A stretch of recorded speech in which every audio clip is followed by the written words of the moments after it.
Hi guys, welcome back to my YouTube channel. It's your girl Chini Ivy. If you're new here, you're most welcome. In this channel, we do everything self-development, product review, and lifestyle. So if that looks like what you like, then subscribe to this channel. We always have a good time in this channel. If you're a returning subscriber, hi, hello, welcome back to my YouTube channel. You guys already know the title of this video, so let's just get right down into it.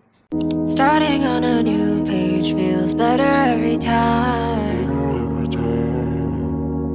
Flip the simplest, waking up next to you. Self-esteem is how we feel or see ourselves. It's basically the perception we have of ourselves.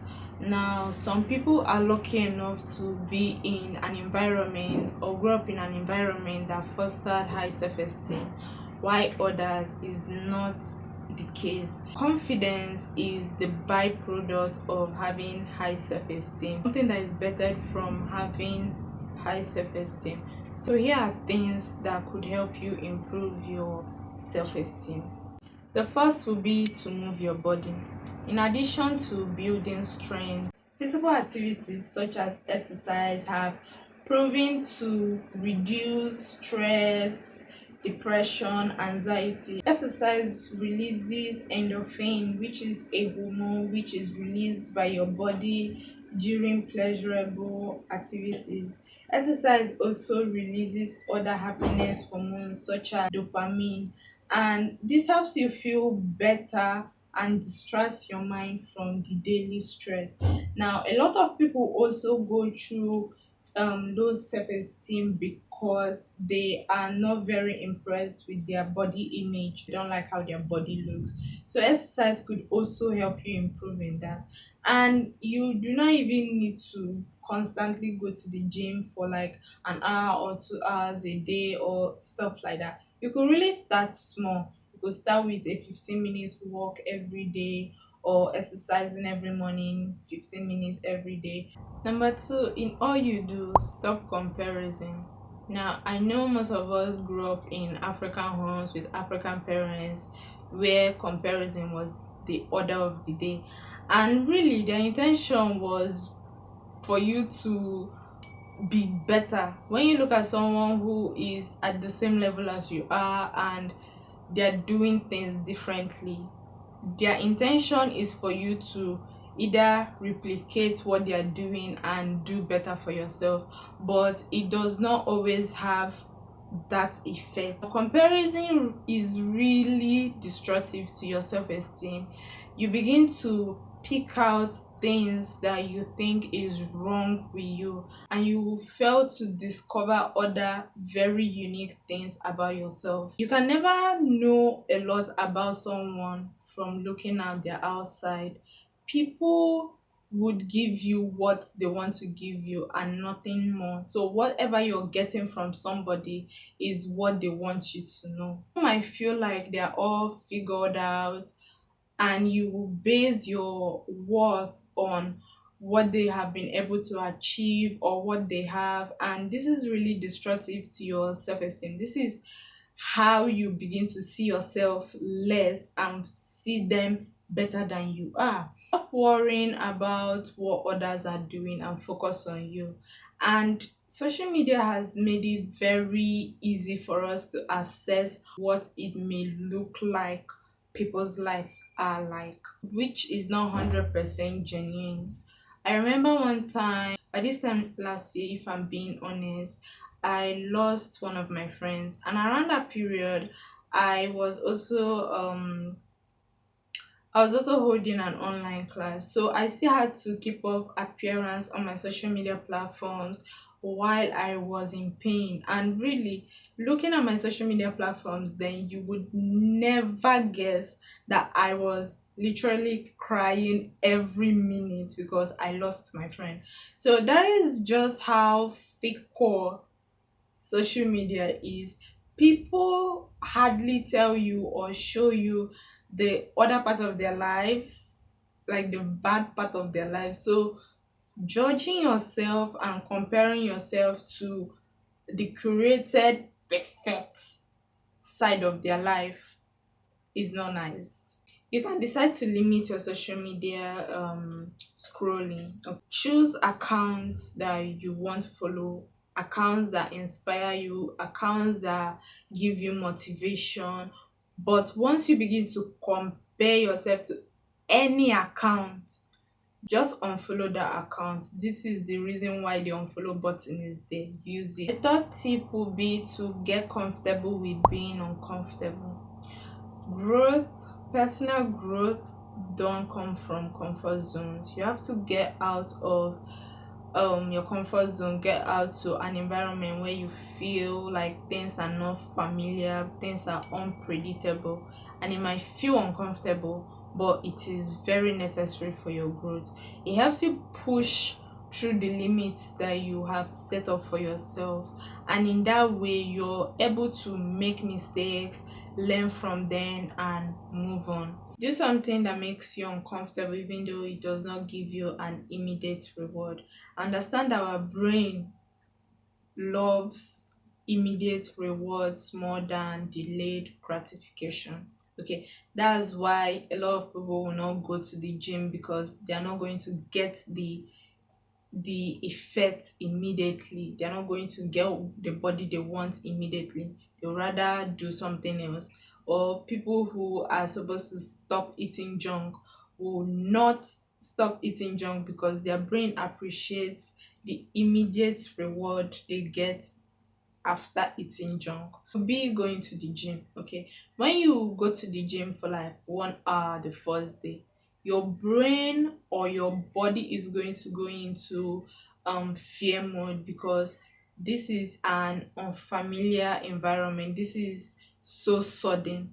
So if you're going to start something, you start small, then you make sure it's consistent, and with time your body gets used to it. If you want to become a writer, what's the worst that can happen? Start writing a page at a time. Just start small, then be consistent. Before you know it, your brain, your mind, your body is now used to it. Anything that you find uncomfortable, try and do them. The effect you get from that particular activity will boost your self-esteem and your confidence so much. Let go of perfectionism. Perfectionism diminishes our self-esteem because it leads to fear of judgment or inadequacy. Now, perfectionists, they have very unattainable standards for themselves, and they're very critical of themselves, and they beat themselves up over not meeting those unattainable standards. See, you have to allow yourself to make mistakes. That is the only time you can learn. Mistakes are usually opportunities to learn, grow, and develop yourself. No one ever gets anything perfectly on the first day. Mistakes are what makes us better. Like when you want to start a business, some people will want to get everything ready before they actually launch their business, or want to get the perfect gear, perfect this, perfect that, and they realize that they procrastinate a lot because of that, because there's no such thing as being perfect. Perfection, which I don't even think exists, would probably come when you have tried something for a long time. You have learned the mistakes in trying out something, learned lessons from those mistakes, and become better. You can never wake up and do something very perfectly, especially when you're doing it for the first time. So let go of that, overcome perfectionism. Another tip is to create another version of you, a better version of you, and become that. Literally, create another version of you until you become it. Visualize your future self, your perfect self.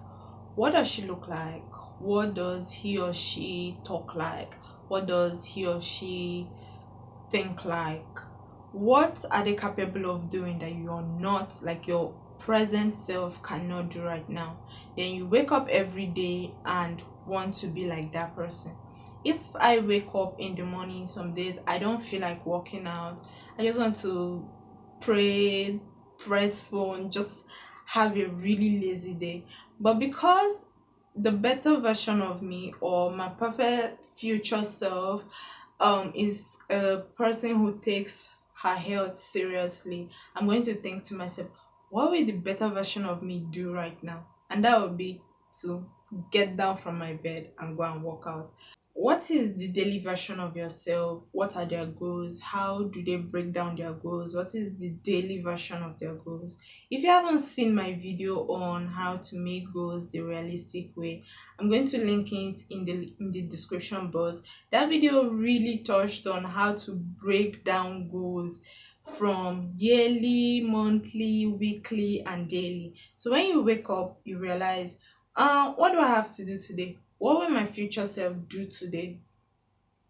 My future self will want to actualize her goal. So what is the daily goal? Like, what is the daily version of our goal?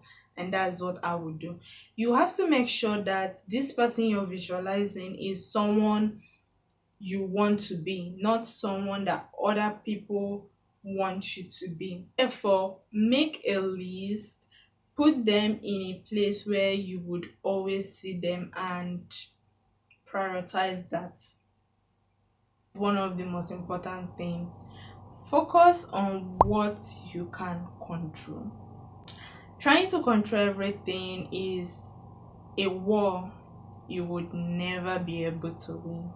You have to differentiate between what you can control and what you cannot control, and just focus on what you can control. So there are things you cannot control. Number one is change. Number two is like your past. It has already happened. There is no need to want to grab onto it. The next one would be what people think about you or people's actions towards you. You can never ever control these things. It is better to put all your energy into focusing on things you can control. When you're faced in a situation, ask yourself, what can I control here? What can I not control? Then you focus on what you can control and leave the rest. The negative impact of wanting to focus on what you cannot control is that you will be dealing with anxiety, you will deal with depression, and you will also have like a lot of mental exhaustions. It's not just something you want to go into, and it will make you think less of yourself, because if you realize that, oh, I thought I could control this, or I have tried all my best to control this, and you don't, you just think like you really did not do anything, like you beat up yourself because of that. And that's not a good thing. Remember, we're trying to have a good perception of ourselves. Anything that makes us feel good, anything that is within our own control, that is what we are going to focus on. Let's say you're a business owner and a client comes into your DM. You've done your own part of explaining to them things they should know about your product, giving them every necessary information, and they say, I'll get back to you.